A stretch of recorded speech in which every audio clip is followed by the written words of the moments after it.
par une supériorité des forces armées russes dans le Donbass, supériorité d'hommes, responsable, dit-il, d'un véritable déluge de feu, mais une armée qui essuie de lourdes pertes matérielles. Les chiffres, ils donnent le vertige. Moscou aurait perdu un quart de ses chars disponibles depuis le début de l'invasion de l'Ukraine. On va vous dire tout dans un instant. Et on va se poser une question cet après-midi. Est-ce que ce conflit en Ukraine marque la fin des hélicoptères? Les Russes en ont perdu beaucoup, Catherine. On a l'impression que ce sont un peu des colosses aux ailes d'argile, ces hélicoptères. Regardez ces estimations, les Russes. Ils auraient perdu 43 engins depuis le début du conflit, 7 hélicoptères du côté ukrainien. Notons que ce sont les estimations d'un site indépendant, Oryx, qui se base sur des images, des vidéos venues du champ de bataille, des vidéos de destruction. Alors on peut imaginer que les pertes réelles sont bien supérieures. Évidemment, toutes les destructions n'ont pas été documentées. En tout cas, selon les experts, 43 hélicoptères détruits, c'est beaucoup. Il y a notamment un hélicoptère qui serait particulièrement vulnérable. Ça s'appelle le Kamov 52. C'est un hélicoptère d'attaque qui est de conception russe. 14 auraient été détruits depuis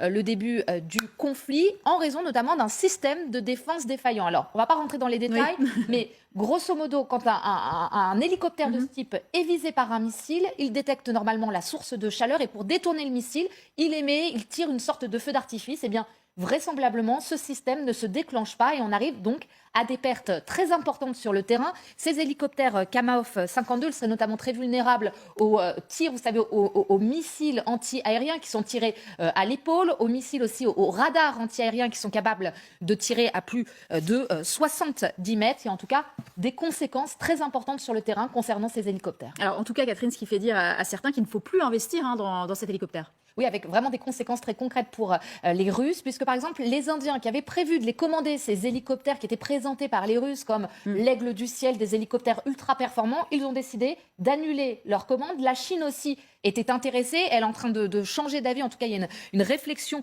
qui est en marche sur ces fameux hélicoptères. Et il y a aussi une question, il y a leur fabrication, leur conception, mais également leur utilisation qui pose question de la part des Russes. Normalement, ces hélicoptères, ils viennent en appui des forces au sol. Par exemple, il y a des soldats au sol qui disent « Venez, viens l'hélicoptère pour justement tirer sur une position ». Mais là, visiblement, il n'y a pas une bonne coordination entre les airs et la terre. Les hélicoptères, ils survolent la zone, ils se promènent et donc ils sont vulnérables aux tirs des Ukrainiens. En tout cas, si on fait un bilan des pertes, regardez, elles sont plus importante en proportion du côté russe, plus importante du côté russe avec 4000 engins militaires qui auraient été détruits, 400 tanks par exemple, 700 tanks par exemple contre 177 pour les Ukrainiens, mais il faut quand même le dire, il y a beaucoup plus de renforts et de réserves du côté des Russes. Merci Catherine pour ce point très complet. Le conflit en Ukraine va-t-il sonner le glas donc de l'hélicoptère ou est-ce qu'on part un peu vite en besogne en écrivant, comme certains experts, cette affirmation, on vient de constater avec vous l'ampleur de pertes de côté de ces appareils côté russe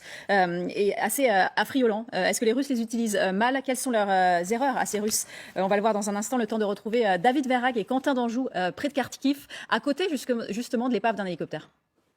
Oui, nous sommes à peu près à une dizaine de kilomètres des derniers faubourgs de Kharkiv, à l'est de la ville, une zone qui a été occupée jusqu'à il y a peu de temps encore par les Russes, dans le village de Biezh-Kvitna. Et quand on arrive dans ce village, dans un champ, au détour d'un champ, on tombe sur une scène de guerre, en tout cas sur ce qu'il en reste. Vous pouvez distinguer un petit peu le haut de l'appareil, en tout cas ce qui reste des rotors, vous voyez ici, complètement calcinés. Et puis cet hélicoptère qui s'est écrasé ici, eh bien, il s'étend tout du long de ce champ sur une trentaine de mètres. Vous voyez, là, c'est totalement carbonisé. C'est assez difficile de voir des éléments, de reconnaître certains éléments. Et puis, je vais laisser Quentin avancer un tout petit peu pour vous montrer, voilà, à l'autre bout ici, on peut distinguer une partie du moteur et puis un bout également de la carlingue, de la carcasse de l'appareil qu'il reste. Alors, il y avait beaucoup plus de cet appareil avant, il était beaucoup plus étalé, mais il en reste assez peu aujourd'hui. Pourquoi? Parce que les gens ici viennent récupérer des pièces, une sorte de trophée de guerre, hein, si l'on peut dire, un souvenir de leur bataille contre les Russes. Et puis, je voulais également vous montrer autre chose juste en face de cette hélicoptère écrasé. Regardez, vous voyez ce trou, ce sont des trous causés par des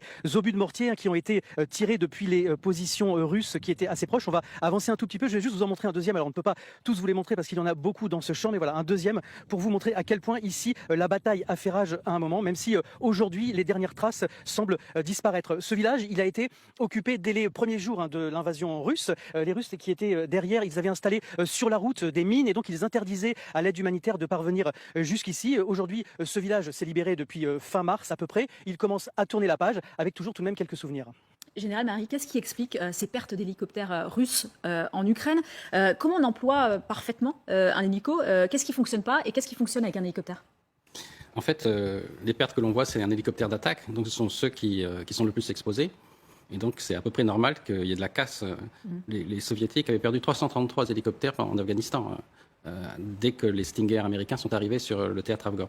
Donc, l'hélicoptère est par définition vulnérable. Donc, en général, lorsqu'il mène un combat, il se positionne de telle façon qu'il ait des masques, qu'il protège et qu'il intervienne d'une façon furtive. Dès l'instant où il vole en plein ciel, c'est extrêmement dangereux. Et je crois qu'aucun hélicoptère dans le monde, s'il vole en plein ciel, n'est pas en danger. Donc, si le système de brouillage ne fonctionne pas, ça c'est quelque chose d'assez étonnant, mais un système de brouillage ne vous permettra pas d'échapper à un tir direct d'obus. Donc, l'hélicoptère, par définition, est vulnérable. C'est pour ça qu'on l'a blindé. Lorsqu'on avait engagé nos gazelles dans la guerre du Golfe, la première guerre du Golfe, on s'était vite rendu compte que c'était un hélicoptère extrêmement dangereux. On avait blindé les sièges des pilotes. Il est comment le Gazelle Le Gazelle, c'est un hélicoptère qu'on a quasi abandonné pour ce genre de mission. Mais c'était un hélicoptère qui faisait du combat anti-char, qui tirait des missiles hauts à 4000 mètres et qui, dès qu'on l'a engagé dans une vraie guerre, a montré ses limites. Donc un hélicoptère maintenant sur le champ de bataille doit être blindé, il doit avoir un système anti-missile efficace et ensuite il faut l'engager d'une manière parcimonieuse sur le champ de bataille. Maintenant, si les Russes l'utilisent de cette manière-là, les pertes, à mon sens, ne sont pas excessives pour une guerre de haute intensité. Je pense que les Américains auraient des pertes similaires s'ils engageaient un combat de cette nature. Donc c'est le combat de haute intensité qui génère des pertes de haute intensité. C'est ce qu'il faut comprendre. Le combat de haute intensité. Donc ça sonne pas la glas de l'hélicoptère là sur un terrain de guerre, Thomas Friand. Non mais vous avez raison de pointer ça. En général, la notion de haute intensité, c'est quelque chose qu'on a perdu de vue pour nous les Français en particulier, mais c'est vrai pour toutes les armées occidentales. Vu les investissements qui ont été faits en matière de défense, on a la haute intensité, ça veut dire que vous êtes capable de tenir sur plusieurs mois, voire plusieurs années, des confrontations de mêlées telles que celles dont on voit les images, avec en effet des pertes matérielles et humaines qui sont très lourdes. Vous avez donné le chiffre tout à l'heure qui fait jamais plaisir aux Russes, qui explique qu'ils ont perdu grosso modo 25% de leur équipement hors service ou détruit. Et au niveau des hélicoptères, Catherine le disait, 43 hélicoptères quand l'armée ukrainienne en a perdu 7. Voilà, et en effet, c'est l'armée russe qui est à l'offensive, donc puisque c'est elle qui s'expose le plus en prenant des positions agressives, elle a normalement des pertes qui sont plus disproportionnées. Mais ce qui est intéressant là, c'est si on prend du recul par rapport aux images du show du terrain, c'est le fait que nous ne sommes pas co-belligérants, nous, Français, de sites de conflit, mais on a intérêt à tirer des leçons de politique de défense pour nos armées, du risque de voir les conflits de haute intensité redevenir, dans une période d'une décennie, une norme militaire à laquelle il faut qu'on se reprépare en ayant, comme l'ont fait les Ukrainiens d'ailleurs, à partir de 2014, des équipements, des entraînements qui sont importants, et je crois que ça a été même soulevé au Parlement avant les élections législatives et que ça fera l'objet de tout un travail pour la prochaine majorité. C'est vrai pour la France, mais c'est vrai pour tout un tas d'autres pays. L'Allemagne qui vient de débloquer 100 milliards pour son budget de défense est absolument extraordinaire. C'est précisément parce que ce type de conflit qui était le souvenir de la guerre du Golfe était une réalité qui ne s'est pas effacée et qui maintenant revient sur le champ européen qu'on avait perdu de vue. Même si Olaf Scholz freine un peu, hein, il a en tête notamment la dette qui suit Covid. Il ne voudrait pas un endettement commun qui soit encore plus fort, le chancelier allemand. Il y a plusieurs choses, vous avez raison sur même le fait s'il dit aujourd'hui, au Forum économique mondial de Davos, que Poutine ne peut pas gagner la guerre. Donc. Alors là-dedans, il y a trois choses. La première chose, Olaf Scholz, comme tous les sociodémocrates allemands, est vigilant pour le budget de l'Allemagne. Il a parfaitement raison, mais ça se fait dans un contexte où il est dans une majorité composite, dans lesquelles les Verts en particulier, qui sont une composante essentielle de sa majorité, sont extrêmement prudents sur la situation et n'ont pas du tout envie de laisser l'Allemagne passer à côté d'un tournant historique qui est important pour l'Union européenne, en matière de défense notamment, et qui est assez congruent avec l'approche française de l'autonomie stratégique. Et troisième élément, c'est que l'Allemagne a quand même conscience du fait que le prix de la guerre que payent les Ukrainiens, c'est aussi un prix que toute l'Europe va devoir payer, et que si on n'investit pas dans notre défense, dans notre capacité à réagir à l'agression de Poutine, d'une manière ou d'une autre, ça s'arrêtera jamais. Donc c'est comme ce que le président Biden a dit quand il a demandé ses 40 milliards au Congrès, c'est on investit dans la lutte contre l'inflation, les risques, les débordements, etc.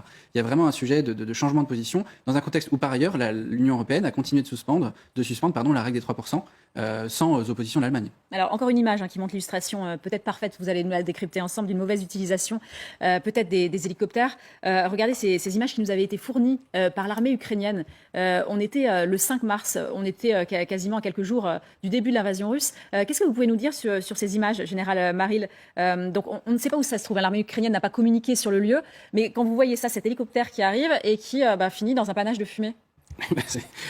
C'est malheureusement la guerre, c'est-à-dire dès l'instant où votre véhicule, qu'il soit terrestre ou aérien, est touché, c'est la boule de feu. Et avec tout le carburant qu'il y a, les munitions, il n'y a pas de survie possible pour les équipages. Ah oui, c'est la réalité froide de la guerre. Oui. Catherine André, oui, Catherine Gentil, pardon. C'est vrai qu'on parle de nombreux avions perdus. On se souvient que dans d'autres guerres aussi, hein, je regardais les chiffres aussi, il y a eu 1300 hélicoptères pendant la guerre du Vietnam qui ont été perdus. Donc finalement, cette question, quand on dit est-ce que c'est la fin de ce type d'armement, on n'y est peut-être pas encore en fait. Non, on n'y est pas encore là. Il faut se souvenir qu'à l'origine, l'hélicoptère était surtout conçu et utilisé pour servir d'ambulance volante. Donc on voit effectivement le chemin parcouru parce que maintenant ce sont vraiment des armes à part entière. Mais ce qui est sûr, c'est qu'effectivement, alors on a dit aussi que les Russes très souvent ne volaient pas à la bonne altitude et qu'effectivement ils étaient trop hauts et donc repérables très facilement. Mais ce qui est sûr, c'est que la guerre en Ukraine aujourd'hui, d'une manière un peu cynique, mais c'est vraiment un laboratoire d'armement pour toute la planète. C'est-à-dire que tout le monde va effectivement se repositionner, notamment avec toutes les commandes qui sont en train d'être faites quasiment ourbi et torbi, au moins dans le camp occidental, mais Catherine André en parlait aussi du point de vue chinois, c'est-à-dire que les commandes et la restructuration des armées qui est en cours un peu partout va se faire à la lecture de ce qui se déroule actuellement effectivement en Ukraine. Et on va voir les points de faiblesse et les points de force des armements dans ces combats effectivement de haute intensité. Donc c'est un peu cynique de le dire comme ça, mais c'est sûr que c'est un laboratoire à taille réelle qui va permettre aux armées de par le monde de savoir quels sont les armements dont on a le plus besoin et quels sont ceux qui sont le plus efficaces et ceux qui effectivement atteignent leurs limites. Alors c'est vrai que maintenant il y a des missions de reconnaissance aussi qui peuvent être notamment menées par des drones. Il y a différents types de drones. On a parlé souvent des drones turcs Bayraktar utilisés par les Ukrainiens, mais eux ils ne peuvent emporter beaucoup moins de missiles, par exemple, que d'autres types d'armements. Oui, tout à fait. Quels sont les atouts et les faiblesses de ce type de drone justement ? Le drone a d'abord un grand avantage, c'est qu'il ne met pas en danger un pilote. Donc ça, c'est un avantage immense. Deuxièmement, les drones sont capables de tenir l'air de plus en plus longtemps, ce qui permet d'avoir une surveillance du champ de bataille, et à partir de la surveillance du champ de bataille, détenir des renseignements qui vous permettent de détruire des objectifs très précis. Et quand vous combinez le renseignement et des drones d'attaque, destructeurs, vous obtenez des résultats sur le terrain qui sont conséquents. Donc c'est vraiment une voie d'avenir, et une voie d'avenir qui permet effectivement d'économiser les vies humaines. Donc c'est extrêmement important. Et pour compléter ce que disait monsieur, le général Burkhardt, qui est le chef d'état-major des armées, quand il était chef de l'armée de terre, chef d'état-major de l'armée de terre, avait engagé le processus du combat de haute intensité dans les entraînements d'état-major et aussi dans les mentalités. Le retour à la rusticité et à l'idée que la guerre se fait dans le sang. Et donc, tout conflit de haute intensité, ça se traduira par des pertes. Et pour pouvoir supporter les pertes, ça se prépare à l'entraînement. Il y a un vieil adage qui dit « entraînement difficile, guerre facile ». C'est un peu succinct comme raisonnement, mais c'est très important que les armées occidentales reprennent dans leur schéma mentaux que la guerre, et la guerre à haute intensité, c'est une guerre dure. C'est une guerre qui entraîne des pertes. Alors, les Occidentaux, on a tendance à la contourner d'une certaine manière, qu'on oublie aussi un peu. Quand les Américains font la guerre, quand l'OTAN fait la guerre, vous avez des très très longues campagnes aériennes qui sont menées. Et ces très très longues campagnes aériennes se traduisent par des milliers de tonnes d'armement qui sont délivrés sur les pays qui sont attaqués. La première guerre du Golfe, c'est 100 000 missions aériennes qui ont été appliquées sur l'Irak et le Koweït. 100 000. C'est-à-dire que c'est incommensurablement supérieur à ce qu'ont fait les Russes jusqu'à présent. Lorsqu'il y a eu la guerre pour le Kosovo, vous avez eu 38 000 sorties aériennes pendant 71 jours de l'OTAN contre la Serbie. Et nous, on a tendance à regarder la guerre quand elle est terrestre. Mais la guerre, elle commence au premier bombardement. Donc, quand les Américains, l'OTAN, rentrent en guerre, vous avez des longues préparations aériennes qui aboutissent à des destructions très, très importantes. Si on regarde l'état de l'Irak aujourd'hui, on voit bien que les destructions ont été énormes. Par exemple, la bataille de Fallujah, les 2 batailles de Fallujah, vous aviez 50 000 bâtiments qui constituaient la ville de Fallujah. Ouais. Vous en avez 10 000 qui ont été détruits et 25 000 très gravement endommagés. C'est-à-dire qu'on se retrouve dans un cas de figure qui ressemble à ce qui se passe en Ukraine. Donc, cette façon de faire la guerre est obligée dès l'instant où le combat en localité s'impose. Et le combat en localité s'impose parce que, en fait, 70% de la population vit dans les villes. Donc, au bout d'un moment, vous êtes obligé de rentrer dans cette guerre, que ce soit les Russes ou nous, quand nous la faisons à travers l'OTAN. Il y a une difficulté en ce moment d'approvisionnement de l'armement pour les Ukrainiens. On voit, les Russes ont leur base arrière pas très loin. Pour les Ukrainiens, ça prend un peu plus de temps. Il y a la formation aussi. Ça aussi, ça peut peser dans la guerre, Thomas Friand. Ça joue énormément, vous avez parfaitement raison. On a vu la crainte de Kiev de voir les chaînes d'approvisionnement depuis la Pologne, notamment brisées par une éventuelle incursion biélorusse qui aurait pu couper les lignes de réapprovisionnement. On sait que la zone, notamment d'Izoum, est critique pour pouvoir distribuer sur les lignes de front du Donbass les différents équipements. Cette notion d'approvisionnement et de chaîne logistique, elle est clé. Elle est aussi clé que la notion que vous avez soulevée tout à l'heure de commandement et de contrôle dans les systèmes de défaillances des hélicoptères que vous avez mentionnés, vous avez indiqué la mauvaise coordination en fait entre les troupes au sol et les troupes aériennes. Et ça, c'est une caractéristique qui est évidemment scrutée dans ce laboratoire à ciel ouvert, qui donne aussi des enseignements diplomatiques. Par exemple, le président ukrainien, en dépit du fait que le président turc n'adhère pas tout de suite à l'idée que la Suède et la Finlande puissent adhérer à l'OTAN, se sent pas mal à l'aise vis-à-vis de la Turquie parce que précisément parmi les équipements qui ont été apportés très vite et qui sont déterminants sur le terrain pour ces combats à lui, les drones turcs jouent un rôle majeur. Nos canons César arrivent lentement, je crois qu'il y en a 12 qui sont opérationnels sur les 80 qui avaient été promis. Et donc, bizarrement, alors que le président Macron est en soutien très fort par rapport à Erdogan qui marque des nuances par rapport à l'OTAN, par exemple, le président Zelensky, il fait la différence opérationnellement sur le terrain. Donc il y a vraiment une diplomatie de l'armement, avec pour les Occidentaux une absence, en tout cas pour la France. On n'a pas d'industrie du drone d'attaque qui est forte. Et ça va clairement faire partie des leçons qu'on va tirer, comme Catherine Jean le disait tout à l'heure. On a là un laboratoire à ciel ouvert dans lequel on voit que l'industrie de l'armement fait partie pleinement de la diplomatie militaire et dont nous, on va devoir tirer des conséquences pour notre propre industrie. Alors, on va voir